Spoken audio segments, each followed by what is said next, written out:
का रे, डोळ्यात पाणी का? फक्त यासाठी रडतोयस ना की तुला माझ्याकडे अक्कलकोटला येता येत नाहीये. इतर लोक जातात आणि तुला मात्र परिस्थितीनं बांधून ठेवलंय याचं वाईट वाटतंय ना. तू तिथे येऊन त्या गर्दीत मला शोधतोस, पण मी तर तुझ्या घरातल्या त्या कोपऱ्यात तुझ्या देव्हाऱ्यात मांडी घालून बसलोय.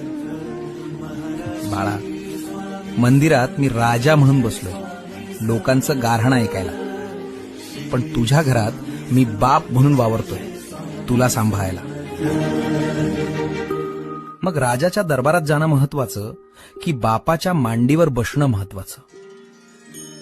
त्यामुळे अक्कलकोटला येता येत नाही याची खंत करू नकोस.